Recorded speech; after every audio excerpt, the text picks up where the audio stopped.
Of all the things that modern Muslims would have us believe today, the one I find perhaps the most interesting is when they say the biblical prophets were all Muslim.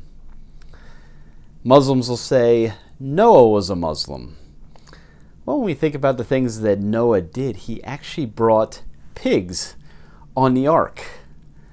No Islamic prophet would ever have anything to do with swine. Muslims will say that Moses was a Muslim.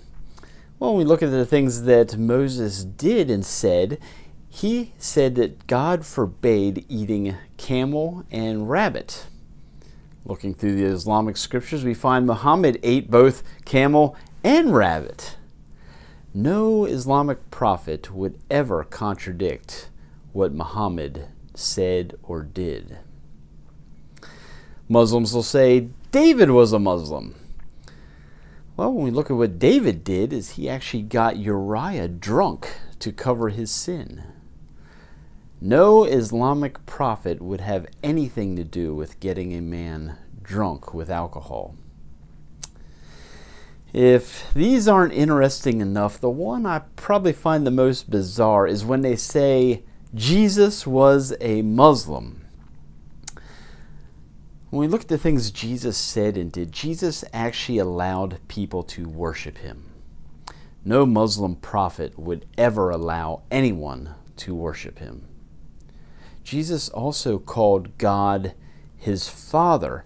No Muslim prophet would ever call God his Father.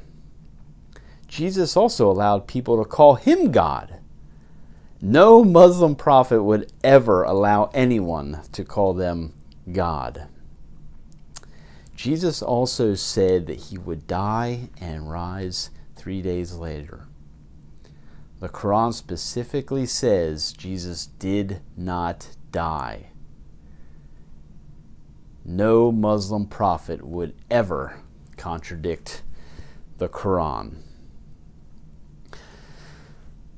Muslims would argue all of these by simply saying, well, the Bible's been changed. That's why all these guys are doing things that no Muslim would ever do. Well, what's interesting about that is we have biblical manuscripts from before the time of Muhammad, during the time of Muhammad, and after the time of Muhammad, and they all say the same thing our Bibles say today. In fact, there's no evidence whatsoever, none exists, that testify to the Islamic claim that all these guys would do things that Muslims would do. In fact, the crucifixion of Christ is actually labeled by many to be the most proven event of ancient history. It has more historical evidence than any other event of ancient history, but Muslims would have us reject all of that for the testimony of one man,